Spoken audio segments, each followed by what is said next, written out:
Y bueno, yo soy bióloga biotecnóloga. Tengo un posgrado en biología molecular y citogenética humana.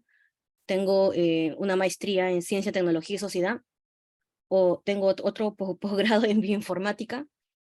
Y soy doctora en ciencias biológicas. Bueno, también soy profesora certificada de emprendimiento e innovación. Y tengo 3 carreras técnicas. Soy también investigadora con CITEC, acá en Perú. Y bueno, vengo realizando investigación desde el 2007, más que nada enfocada en lo que es biología molecular.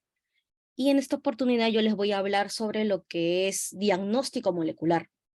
El título de la charla es Aplicaciones de la HPLC denaturante en el diagnóstico molecular.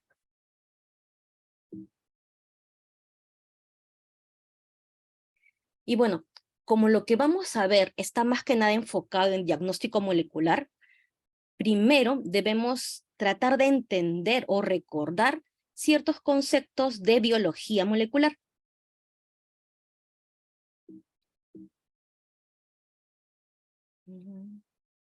Y bueno, dentro de lo que tenemos que recordar es que en el diagnóstico molecular usualmente nosotros usamos técnicas de biología molecular. Las más utilizadas son, por ejemplo, hacemos extracción de ADN o extracción de ARN. Luego hacemos, por ejemplo, una PCR convencional. Luego hacemos, si es una PCR convencional, una electroforesis para poder observar las bandas y determinar si amplificó o no amplificó cierto gen de interés.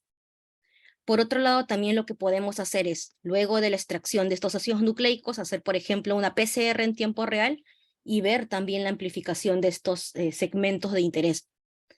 Pero el gol estándar en diagnóstico molecular siempre será, y acuérdense bien, la secuenciación, porque la secuenciación me va a decir cuál es la mutación exacta y por qué me interesaría saber a mí una mutación exacta, si cambió una adenina por una timina, si cambió una adenina por una citosina, porque muchas de estas mutaciones, incluso mutaciones puntuales o SNPs, están asociados al diagnóstico y pronóstico de enfermedades, ya sea genéticas o infecciosas. Por tanto, es importante en el diagnóstico molecular.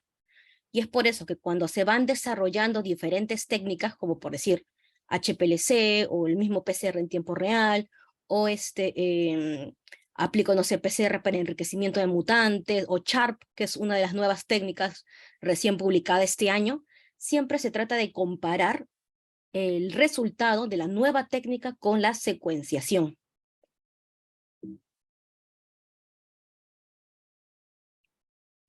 Y bueno, en el área de diagnóstico molecular, siempre vamos a estar en búsqueda de mutantes. Entonces, por ejemplo, las mutaciones pueden ser diversas. Acá yo les muestro solamente algunas. Si es que esta fuera la secuencia original, AATACGC, puede ocurrir lo que es la deleción, por ejemplo. Una deleción vendría a ser, o podría ser de una o más bases. En este caso, deleción de una base. Se elimina la adenina. Puede también ocurrir lo que es la inserción. Se inserta una base más, en este caso se insertó una adenina. Puede ocurrir la duplicación de 1, 2, 3 o más bases, como por ejemplo aquí, ¿no? TAG se está duplicando, acá hay otro TAG, se duplicó. O puede también ocurrir la sustitución de estas bases. Por ejemplo, miren que aquí el original era adenina-adenina. Y aquí en lugar de adenina, ahora se sustituyó, se reemplazó por una guanina. Entonces esto es importante porque en el diagnóstico molecular uno trata de determinar mutaciones como las que acabamos de ver aquí, pero también mutaciones que puedan llegar a ser puntuales. Es decir, cambió, por ejemplo, hubo una sustitución, como en el caso número 5. Ahora, un SNP es un polimorfismo de nucleótido único o de un solo nucleótido. Es un tipo de mutación, ojo, es un tipo, pero no todas las mutaciones son SNPs. Como hemos visto, mutaciones pueden haber muchísimas más, de muchísimas clases, no solamente también que corresponda a una base, sino a 2, a 3, a segmentos de cromosomas. Por otro lado, la diferencia también entre un SNP y una mutación puntual viene a ser la frecuencia en la población, mientras que una mutación puntual es un cambio de una base, afecta generalmente a su frecuencia en la población es menor al 1%, el SNP es mayor a 1%. Y generalmente los SNPs no están asociados, puede ser que sí, porque hay excepciones, a patogenicidad, mientras que las mutaciones puntuales generalmente están asociadas a patogenicidad. Por ejemplo, ¿por qué es importante? A ver, si vamos al caso de cáncer, que es lo que vamos a ver también en esta charla, hay SNPs como en el gen KRAS, ¿no? En el gen KRAS lo que se ve es, por ejemplo, la mutación G3CD, que está asociada a la respuesta a un medicamento. Este gen, el estado mutacional del gen KRAS, está asociado a la respuesta al cetuximab en cáncer.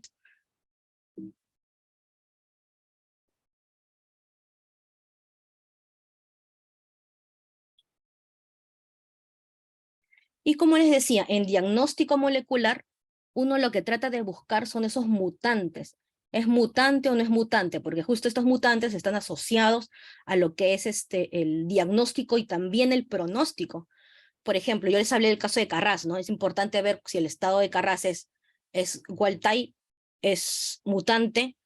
El wild type está asociado, por ejemplo, a responder al cetuximab, mientras que el mutante va a depender de qué tipo de mutación es la que se tiene, qué tipo de mutación puntual es la que se tiene.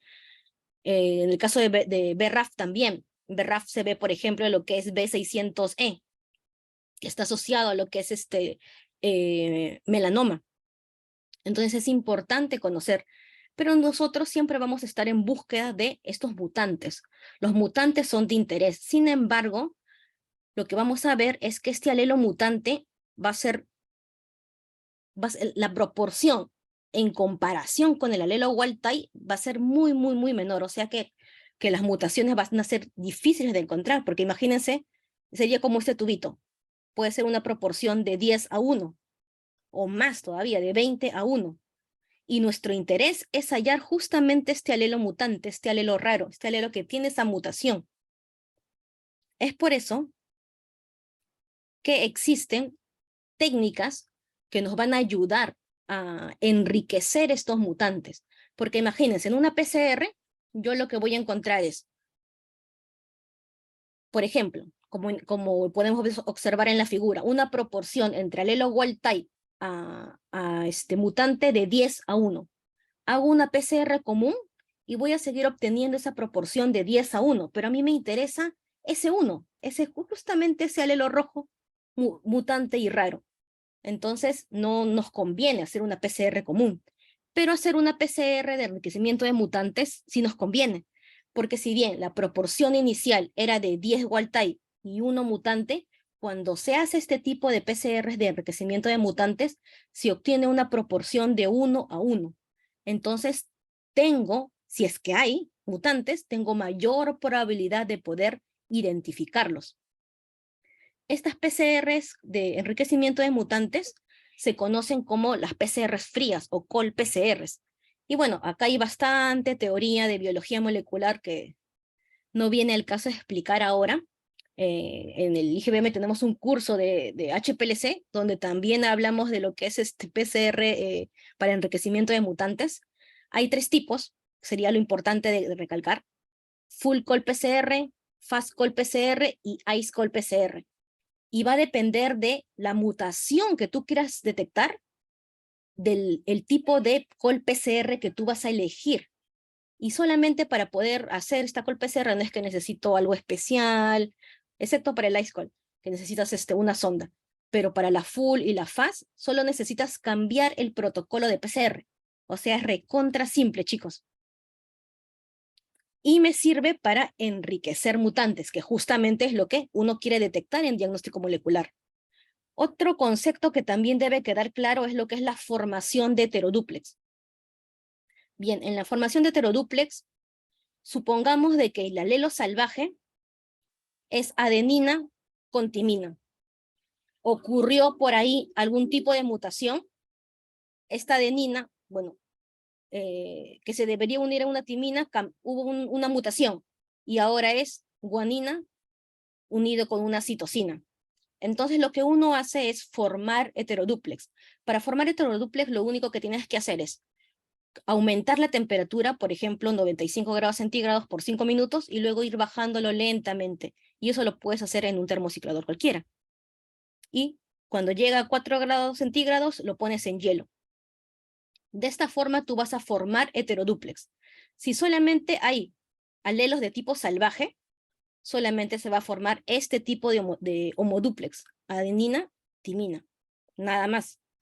Pero si sí hubiera, y sobre todo si tú enriqueciste mutantes con las col-PCRs, vas a obtener heterodúplex. Vas a obtener primero otro homodúplex, que vendría a ser el de acá, guanina, citosina, y los heterodúplex, que vendrían a ser la mezcla, ¿no? Sería la de adenina negrito con citosina gris, guanina gris con timina gris. Estos son los heterodúplex y son importantes para el HPLC, y ahora les voy a explicar. Ahora, como ya tenemos claro y hemos recordado también ciertos conceptos de biología molecular, vamos a hablar de lo que es cromatografía, porque HPLC es cromatografía líquida de alta performance o alta resolución. Entonces, cuando hablamos de cromatografía estamos hablando ya de métodos químicos, no de biología molecular, pero sí se puede aplicar y ahora vamos a ver cómo.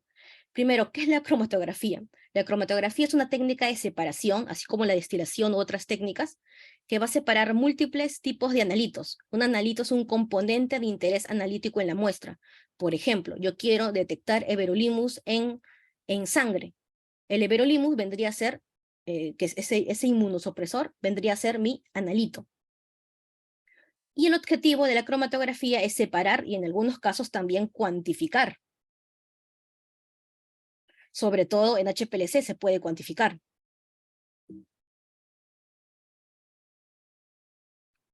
Esta cromatografía es un método físico de separación donde el soluto se va a distribuir en dos fases. La fase móvil, que vendría a ser este líquido, y la fase estacionaria, que vendría a ser, en este caso, que es una cromatografía de papel, viene a ser justamente el papel. Pero siempre hay dos fases. Entonces, la fase móvil es un líquido. Puede ser, por ejemplo, agua, puede ser etanol, puede ser acetonitrilo. Son solventes orgánicos que van a pasar por diferentes tubitos hasta llegar a la columna.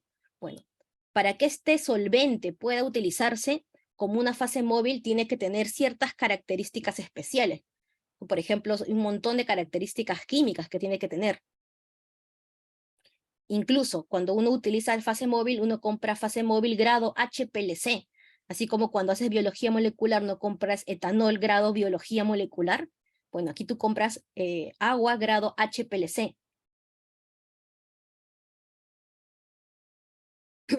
Por otro lado está la fase estacionaria. Esta fase estacionaria corresponde a las columnas, que quizás ya deben haber visto si es que han realizado alguna vez lo que es HPLC. Pero bueno, estas son las columnas cromatográficas que son las responsables de la separación de una mezcla.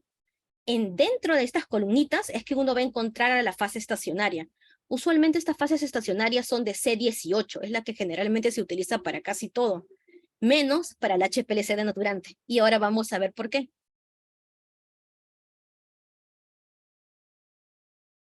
Entonces, HPLC denaturante. Primero, recordar que HPLC es cromatografía líquida de alta resolución o alta performance. ¿Y por qué se llama denaturante? Justamente porque usa la denaturación y el annealing de los amplicones. Si estoy diciendo amplicón es porque previamente yo hice una PCR. ¿Se acuerdan? Por eso mencionamos lo de la PCR para enriquecimiento de mutantes. Porque en diagnóstico molecular, lo que a mí me interesa es ese mutante, si es que hay o no hay ese alelo mutante.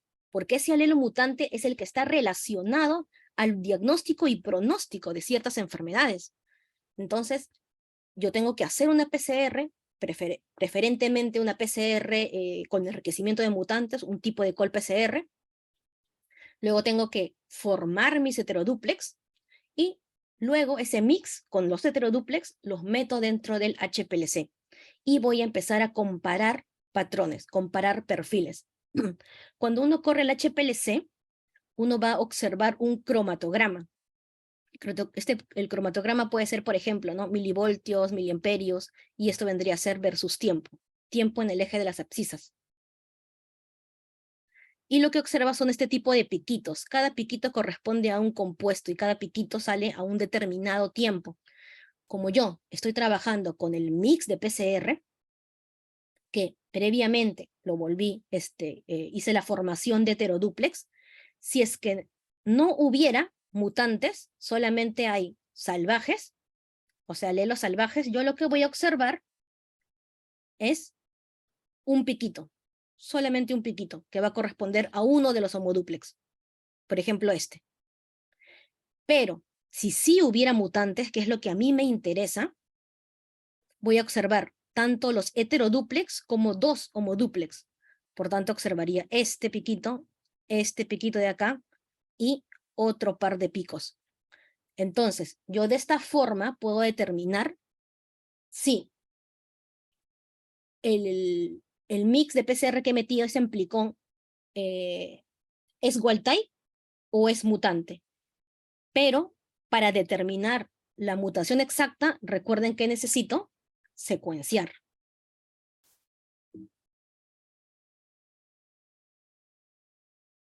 Ahí está. ¿Y cuál es el fundamento? Yo les dije, una columna de HPLC generalmente tiene una C18, pero para el HPLC de naturante se utiliza otra. En este caso, si yo les preguntara, ¿cuál es la carga neta del ADN? ¿Qué me responderían? Negativo, ¿verdad? ¿Se acuerdan que por los grupos fosfato, la carga del ADN, la carga neta del ADN es negativa? Entonces, esta columna que se utiliza es una columna especial porque tiene trietilamonio, que tiene iones positivos. Los iones positivos de la columna con la carga negativa del ADN se van a atraer. Entonces, al atraerse de forma hidrofóbica van a interactuar.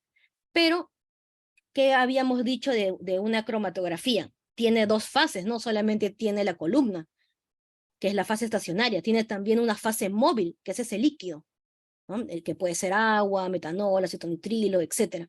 Entonces, y ese líquido también pasa con una fuerza suficiente para separar para separar esos compuestos.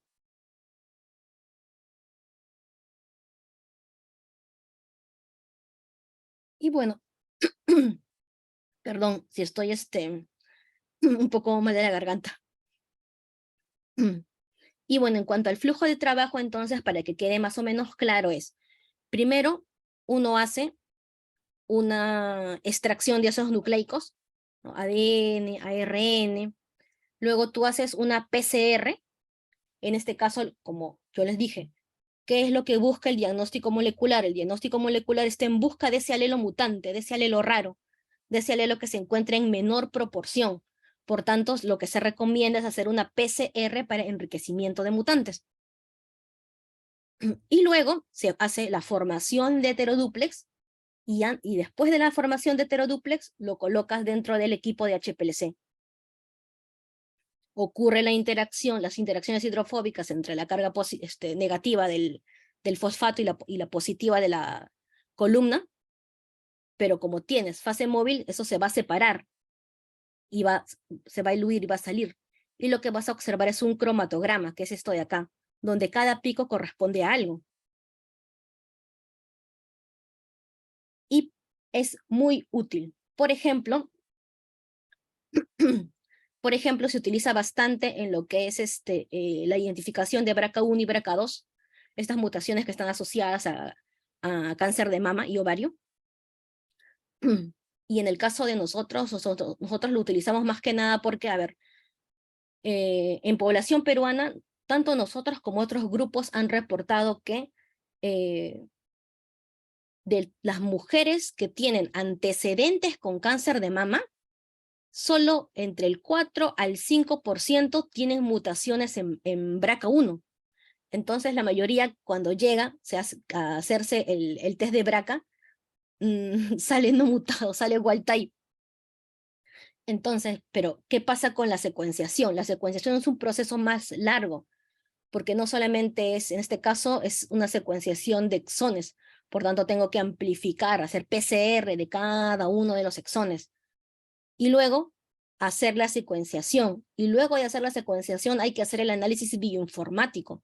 Entonces, esto lleva bastante tiempo.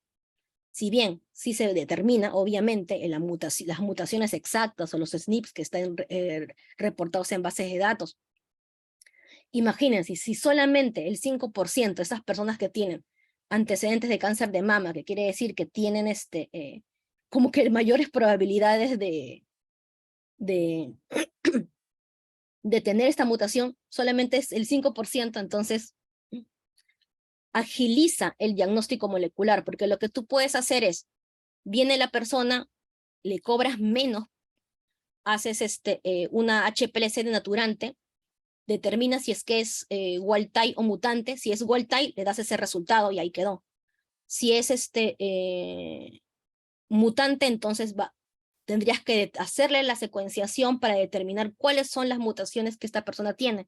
Si son mutaciones reportadas como patogénicas o son SNP sinónimos, por ejemplo. Entonces es muy importante y agiliza bastante el diagnóstico molecular. Aquí, por ejemplo, en este paper de BRCA1 y BRCA2, déjame ver si puedo pasar. Ahí está. Lo que se va a observar realmente es esto. Entonces aquí, por ejemplo, como les mencionaba, los cromatogramas tienen, ¿no?, la absorbancia, en este caso milivoltios, y el tiempo. Y lo que se observa son diferentes picos. Por ejemplo, si yo corro una muestra y mi patrón es igual al wild type, yo podría decir que mi muestra es wild type. Pero miren, por ejemplo, aquí. Acá se parece. Acá, bueno, acá puede ser, se parece un poquito, pero acá no. Pico más grande. En este caso, cuando se le hace la secuenciación a esto, se determina que la mutación es esta de acá. Cambio una C por T. Miren acá. También, este es el patrón de wild type. Y miren este patrón que es totalmente diferente. También, si el patrón es diferente, es porque no es wild type, es mutante. Ahora habría que determinar cuál es la mutación. En este caso, por secuenciación, ya determinan cuál es la mutación. En este caso es una deleción. Y miren acá, también se puede observar un perfil wild type y el patrón del perfil verde es totalmente diferente y también corresponde a una deleción. Entonces, también lo que se puede hacer es utilizar ya estos patrones. Por ejemplo, corres una muestra, ves que no tiene el pico típico del wild type, pero ves que sí tiene el pico como el rojo, guinda, no sé qué color sea el de acá. Entonces tú puedes decir de que la mutación que tiene es justamente esa, utilizando ya como patrones esos picos, pero hay que estandarizar bien. Justamente este paper, la figura de este paper lo coloqué por esto. Si ustedes se dan cuenta, tienen diferentes temperaturas, que son las temperaturas del horno. Uno lo que hace es, al HPLC le colocas una temperatura para que la bomba no tenga que hacer tanto esfuerzo al mandar a la fase móvil. Pero también todo eso se tiene que estandarizar. Entonces, aquí lo que ustedes pueden observar es que las diferentes temperaturas también están cambiando los patrones los patrones de picos en el cromatograma. Pero, como pueden observar, se puede hacer igual. HRM también se puede hacer. HRM es High Resolution Melting. Se hace HRM o se hace PCR en tiempo real o se hace HPLC denaturante. Sin embargo, siempre acuérdense que el gold estándar en diagnóstico molecular es la secuenciación, porque me va a determinar la mutación exacta. No solamente me va a decir es mutante o no es mutante, sino que me va a decir dónde ocurrió esa mutación.